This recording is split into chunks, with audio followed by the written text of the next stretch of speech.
28, 2026. Start off with the pledge.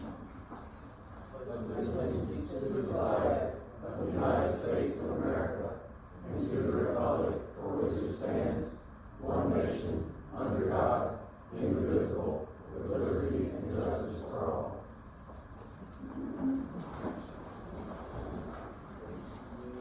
Roll call. Alderman Mason? Here. Alderman Hayes? Here. Alderman Rundle? Here. Vice Mayor Anderson? Here. Mayor Smith? Here. Mayor Item number 4 in the packet is meeting minutes from the June 23rd, 2026 regular meeting. Motion to approve. Second. Alderman Hayes? Yes. Alderman Mason? Yes. Vice Mayor Anderson? Yes. Alderman Rundle? Abstain. Mayor Smith? Yes. All of you are.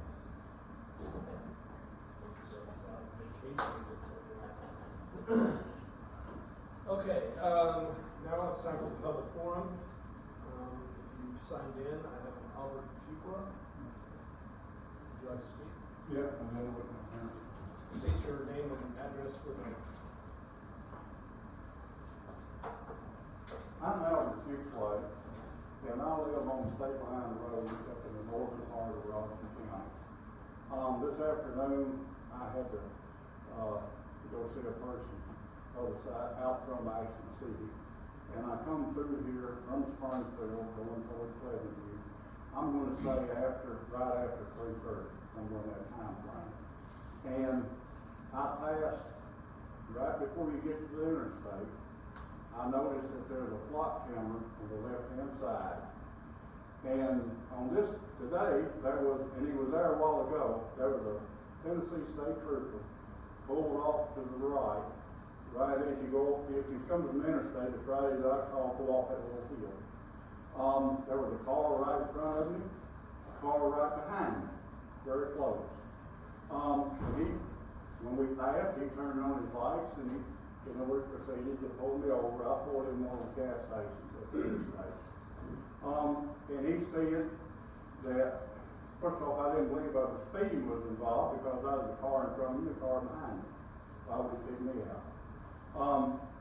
Anyhow, he says I don't have my seatbelt on. And of course, I had it on the whole time since I left Kentucky. I've had problems with block cameras in Logan County, Kentucky. And I want to request a copy of the information that is available to police when my vehicle tag triggers a block camera. And I have my tag number available, DP12664, Tennessee Tag, Robertson County. I've asked for the same thing in Logan County, Kentucky from the Darrell. Darrell, Kentucky has 2 block cameras of their own. They hired an attorney. In other words, I subpoenaed. In other words, I had gotten a turn signal violation ticket. So as part of this court action of the turn signal violation ticket, I requested a copy of the information on the block camera. In other words, I got a subpoena form and served it to the city, and I guess the officer in the department. They hired an attorney out of Franklin, Kentucky, and fought me on that subpoena, said it was just too much trouble for their city to provide me that information. So I guess now it's your turn. Anybody got any questions, want to ask anything? Or? I would suggest, first off, I have to turn it to the police department because whoever's got that information, you probably have to do a freedom of information, something specific. Well, I understand that block camera is this township's camera. It's in where you're speaking at, that would be too. Yes, sir. Yes, sir. Okay. Well, I can speak to that school. So I'm Chief Randy. I'm Okay. So the flock camera, super simple. All it does is send a picture of your tag. It does not have name, it does not have address, it does not have any demographics about who you are. All it does is send a picture of your tag to the system, and if we, in the course of the investigation, need to figure out where a vehicle was at the time, we could pop in a plate and see on the file where. When I went through a Darrell, the Darrell officer was sitting on the square. He saw my vehicle because I stopped at the gas station in Darrell and filled up with gas. So what I'm asking for is what information does it like show to your officers when my tag triggers the system? Just your tag.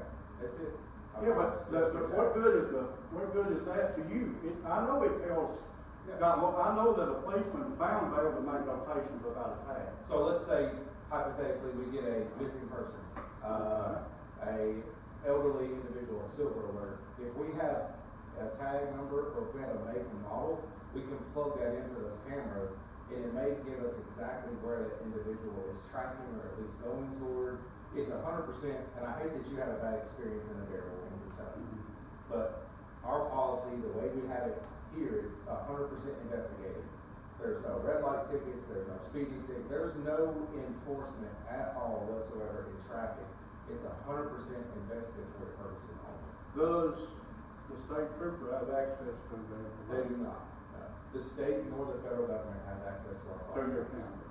There are cameras. We do, however, share with Robertson County Sheriff, because Robertson County Sheriff has flight cameras as well. We share with Springfield Police and Greenbrier Police, but we do not share with state or federal officials. Why would Darrell hire an attorney at their own expense to fight me requesting information which you're telling me there isn't anything to get? Yeah, I don't know. It's Kentucky. They may do things a lot different than we do in Tennessee. They may have it set up differently, but I assure you, it's 100% investigatory, and all it does is throw your tag up, nothing else. I know it pulls my tag up, but it's bound to relay some information about my tag back to somebody. Just review. Do it. If every time I pass the one on 431 every day, Yeah.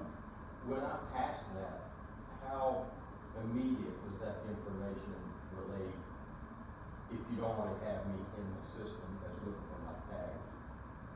I'm sure you don't have anybody sitting there watching tags. No, we have to go in the system. We have to put in a probable cause of an investigatory response. We have to go in and verify and justify our reasoning for looking. But within seconds, it pops up. Well, to the system.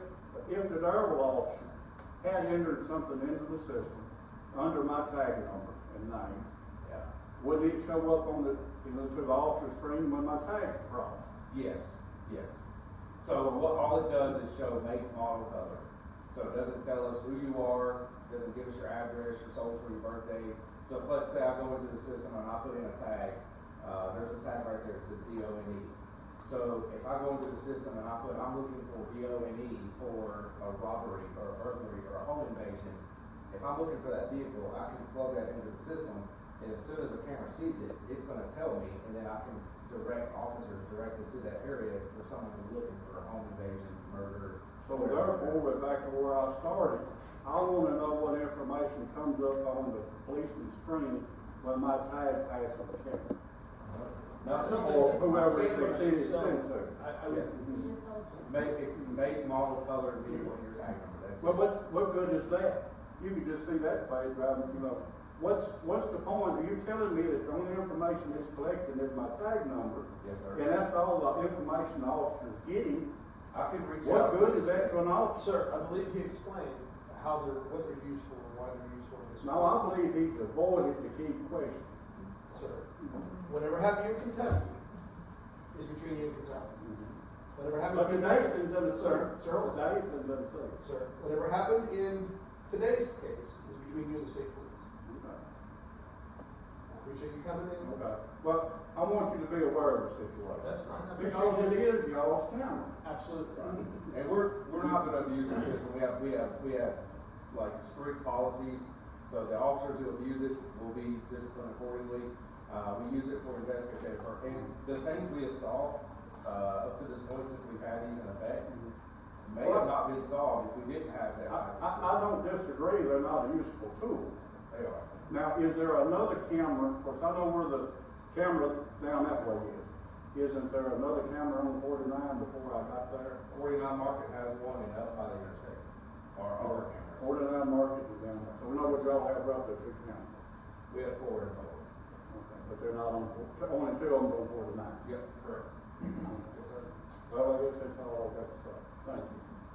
Did he tell you that, he was using your license plate, he was getting it off the clock? He claimed I did not have my seatbelt on, which I did, and it had the whole time since I left Kentucky. Of course, he took my license. My attitude was that once he stopped me and seen I had a seatbelt on, I thought the stop ought to be concluded. I don't feel like he should have took my tag and run my information. And then come back to me and say, well, 10 years ago, somebody gave you a seatbelt ticket. So obviously, there's information that comes back at least when you run the tag. When we run your driver's license. Yeah, I'll kind of walk in a little late. I don't know what's going on. But yeah, so there's a difference in running your tag and then running your license too. So we go up to your window, we ask for your license, insurance, registration, we go back to our car, then we can run licenses through the state system that tells us history of the individual, what they've been involved in their traffic violations and that kind of thing. But that's not off your tag, that's off of your driver's license. Well, let me tell you a further story. This terrible officer stopped me a year or so ago. So we need to probably proceed with our meeting. Okay. But I just want to make sure who ownership of the camera was. So there are y'all cameras. Yes, sir. Thank you. Yes, sir. All right, is there anyone else that failed to sign in that would like to speak? Moving along to old business. 6.1, Kazuti Group, preliminary master development plan for mixed-use industrial commercial development off of North Road, map 119, parcel 65 and 66, which is currently zoned ag and suburban residential. It's 262.23 acres. This is the second reading of ordinance 2026-01. Motion to open for discussion, Thank you. 26-010. Okay, so this is what was brought up in this last month. We've got representatives here. I don't know if you guys would like to speak or anything, or questions. Any questions? Did we have any public comment last week at all? No, and just for your knowledge, the conversation we had last month was when they had their meeting, it was pretty much all positive responses. And then the three closest homeowners to said property were at the town hall, and the family spoke with them, and they didn't have any opposition as long as there was green space. If I recall, correct? Okay. But I haven't received any necessarily additional emails or opposition or phone calls. Is anyone else there? Okay. Sorry, I just want to make sure from the last time. Okay. Go ahead, sorry.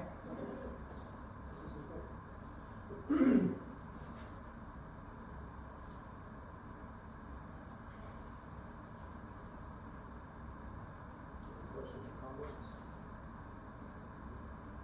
Isn't this on public hearing? Isn't this on public hearing?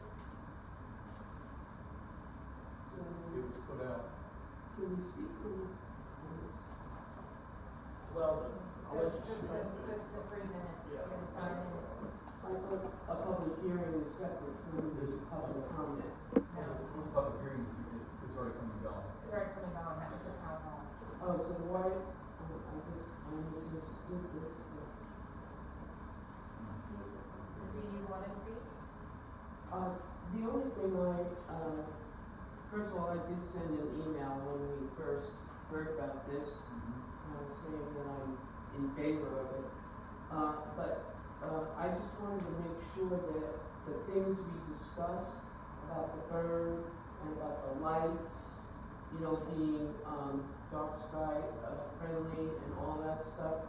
Is that in the, That wouldn't be in this part, this is just to approve zoning. That would have to come before the planning commission when they're the layout and design and everything. Okay. That's the stipulations that would fall into. okay, I'm sorry, because I'm used to Nashville and they do things differently, so, anyway, okay, that's all I had to question about. But I am in favor of this. Thank you very much. Make a motion to approve ordinance 2026-01.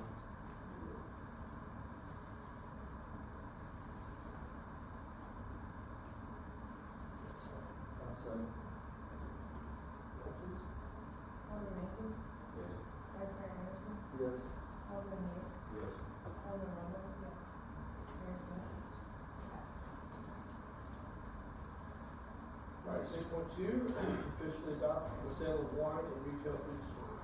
It's the second reading, parliamentary ordinance 2026-013. Well, we're just closing the loop on this. Yes. That's all we're doing, we're just closing the loop. Do you have a motion to open discussion? Motion to open for discussion, 2026-013. Paper flipped. Second. I'll second. Okay. Now we can officially discuss. So we're just conforming to state law. Okay. Allow wine, Racetrack wants to sell wine. retail, food. We had it. That was, because we had it, but this is the one that wasn't signed.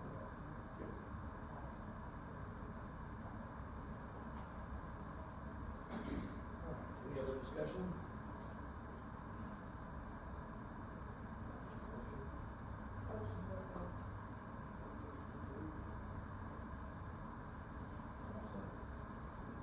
Roll please. Alderman Rundle, yes. Alderman Mason, Yes. Alderman Hayes, Yes. Vice Mayor Anderson. Yes. Mayor Smith. New business, 7.1, propose a 2-year moratorium on data centers. The first reading of ordinance 2026-015. Motion to open discussion. Second.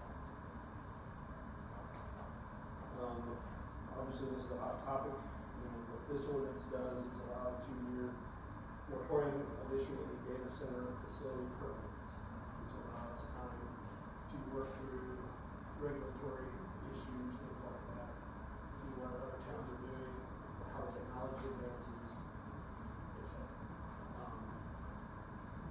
And then go from there.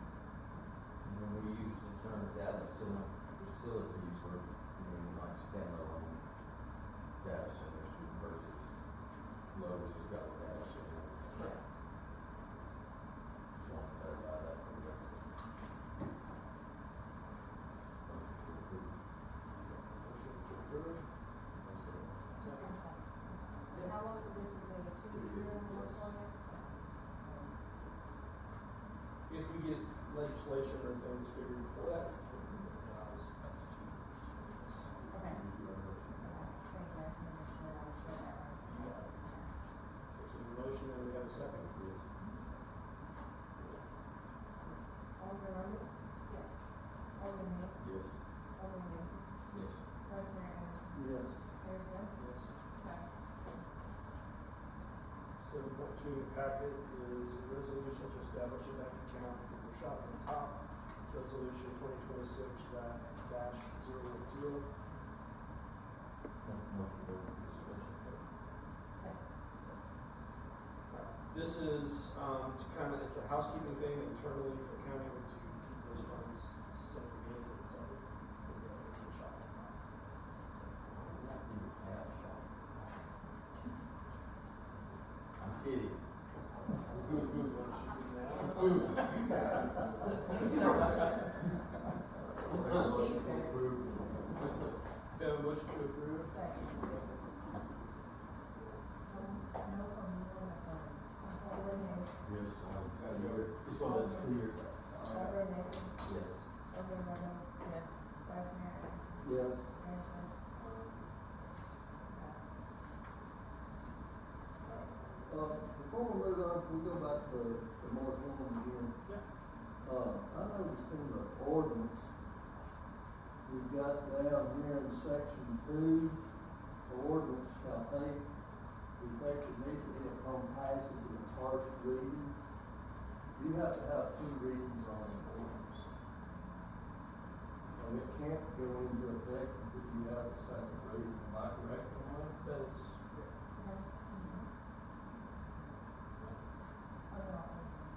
It's on the. That's a typo. Because we do have a second reading list.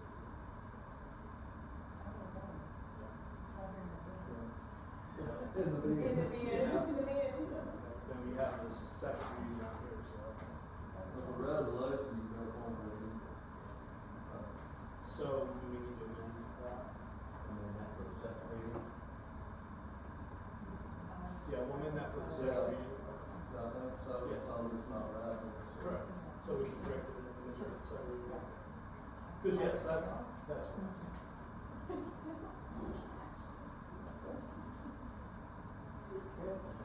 Gold star. I can look at that now. Hey, it's been hot to work, so I said, inside, look at that. Alright. On to the reports. 8.1 is the bank balance, and 8.2 is the summary financial report.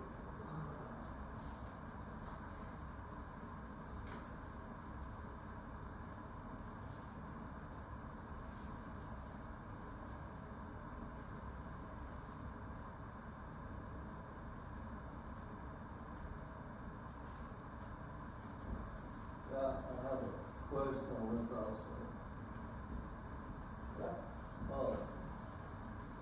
I understood the other day, you kind of said that the flood in Marsh, the road out at Marsh Chapel. Is that correct?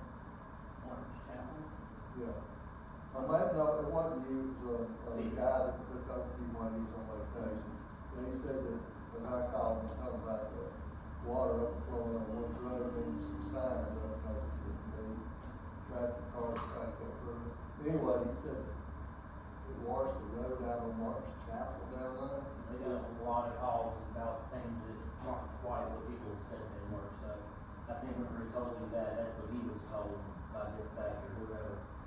When they got down there, it was water overflowing from, I believe it was J.L. Watts, where it comes down that gully through there. And we got 2 culverts there, and it just overflowed those culverts and pushed out to Spurlock City. Yeah.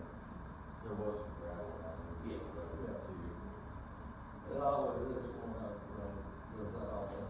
But there was no road washed out. No, we didn't have anything like that. Reason for asking that, I was gonna see where the money come from, if we have to replace the road, and that's what we have committed funds under the emergency. Yeah. If Storm emergency. Fortunately, we didn't have anything drastic, like bridges blown out or anything like that. But we do have some, I mean, every time we have a storm like this, it does show more and more of our infrastructure weaknesses. What was the, down by Breaker? Yeah. Where apparently that was replaced many years back.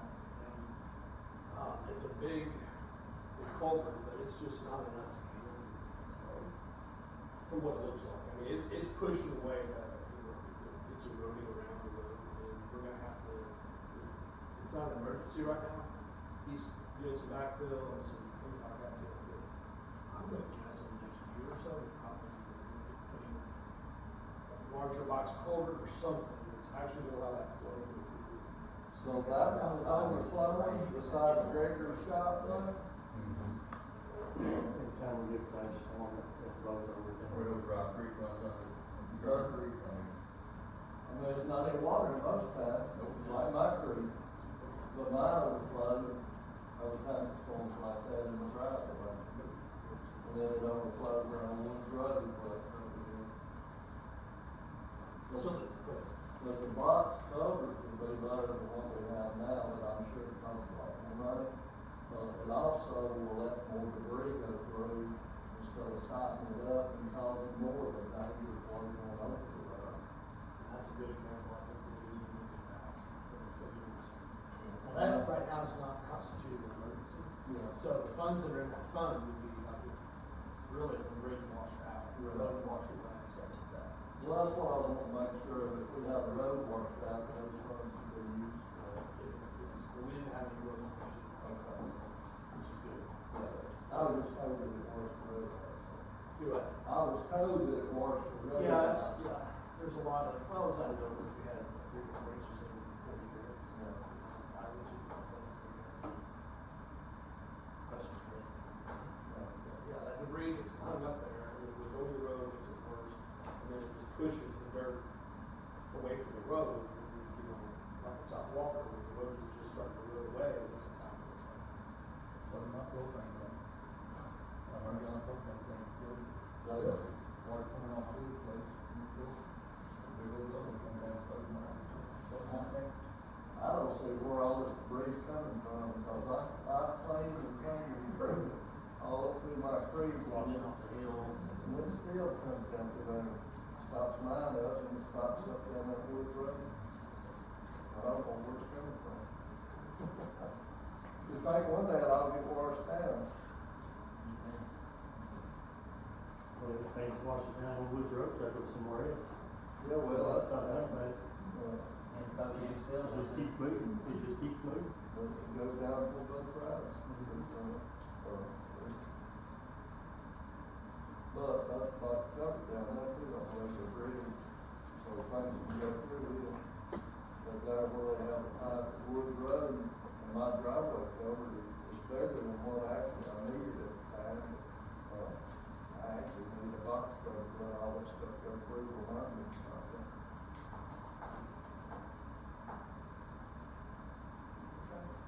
Any other questions? Any bank statement? If not, we move on to the citation and police report. We're blessed with the chief's presence. Back. Won't keep it too long, I promise. Let's see, you have the activity report there in front of you. Just some things to highlight. We did have about 15 misdemeanor arrests, 2 felonies, issued 55 citations. Again, that's just city citations, not to include state citations.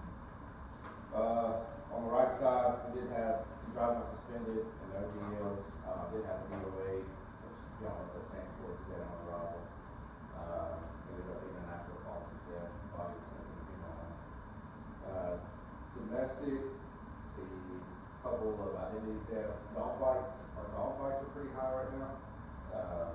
So the officers are out there trying to wrangle them up, get them animal control, and figure out what to do with a dog. People not get bit by dogs. And then a mental transport, and then welfare check, wire fraud, violation of protection.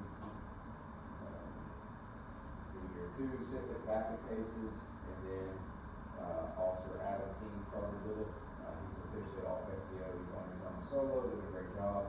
He replaced Officer Harden. And then we attended and were part of the Remember the River Riders event that Friday. So, pretty much all I have. Short and simple. Trying to not be long-winded like I can be. John told me I had 30 seconds to talk. You made it up. He's gonna be long with it, he just needs extra time.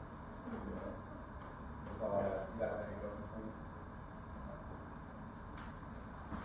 Oh, I'll make one more thing. This Saturday at Louise Martin Park in Greenbrier is our charity softball event. We're co-hosting with Greenbrier Police. They had the officer, they got in a car crash, diagnosed with cancer, had a brain tumor removed, and is in chemo right now.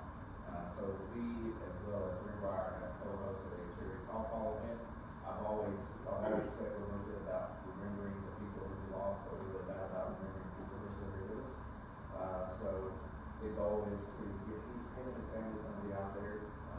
So all the proceeds, 100% of the proceeds will go to his family. They'll get a big check, and they got a lot of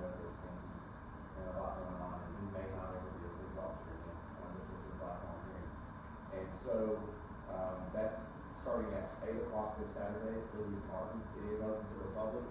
It's a whopping $1 entrance fee, whopping. You can sign that and change your argument on your car, but if you'd like to come out and support us, we'll be there playing softball. We have 5 teams, both elimination throughout the day. We're gonna do like a little presentation for Austin Phillips and his family. He'll be also throwing the first pitch at 8 o'clock, in the morning. Again, Louis Martin Park there in Greenbrier. You got nothing to do on Saturday, you wanna come support, love to have you.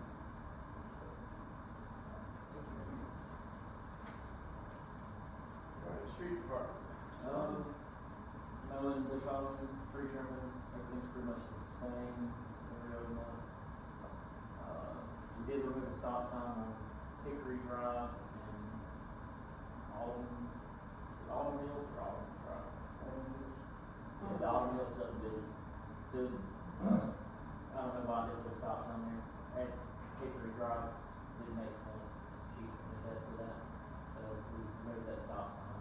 It almost appeared that the road, maybe they intended for it to go straight to build more, another phase of the subdivision, it never did, it just made a T-shape, so it wasn't really necessary, so we got rid of that.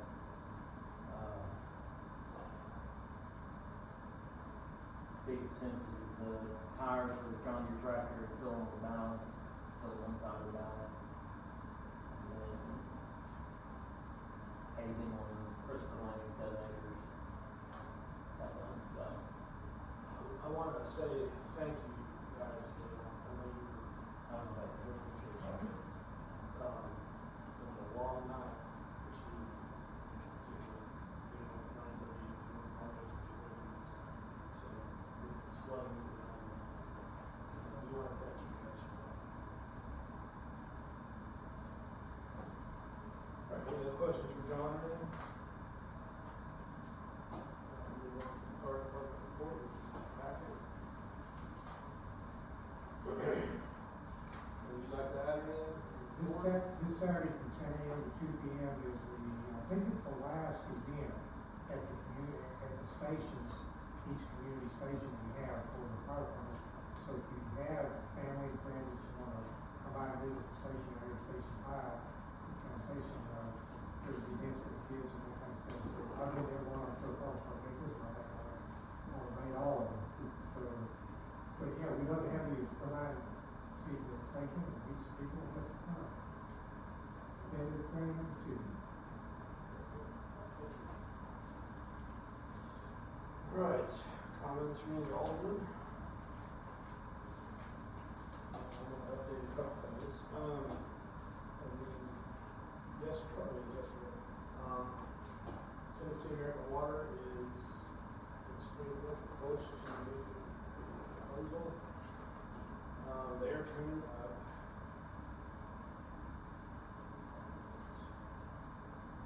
August the 12th. It's tentative right now for their lawyer and American Water to come up and meet us Springfield.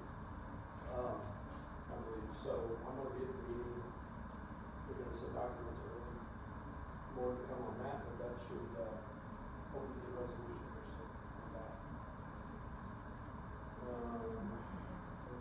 Conversation with the family that owns the property in the interstate, their friend and relative, just a kind of updated informational conversation of what's going on. Joe Down's going to give you a line, which opens that side up for development. They're still looking and working to market it, and kind of see what happens up there. Behind it, all that behind it. There is. It's been there for years. Yeah. But yeah, it's getting more, trying to get more traction with that.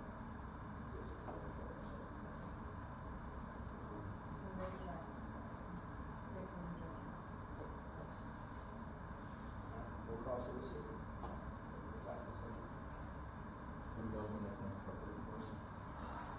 They're still working with TDOT and all that kind of worked out. Trying to get the right way permit. Probably this fall, I would think. I would think any day now. Start on the road or the building? they'll start on grading and putting in a temporary access, and that road they're gonna start immediately. So it'll be a combination of both at the same time. Is anything else going on with the racetrack, or is it gonna be a standalone store? They'll have their own food, restaurant, stuff like that. You know what it is? Still, there's not like a McDonald's or something. It's like some of those have a Subway or something. Right. So, I'd like to see, it's my opinion, obviously, it's up to everybody, but, you know, on the other side, some big box stores, some restaurants, some nice things there. You get some sales tax revenue, you know, kind of get all the traffic up there, so. That's kind of that's the strategy, you know, but Joe Down Road needs to be realigned before a lot of that probably kicks off. You know, we had conversations with the Deans, they want to have conversations with the Deans on the sewer side of it. I think that can get resolved. Water shouldn't be an issue, we can get this resolved with, you know, water. So it's just a matter of time, you know. It does take time, so.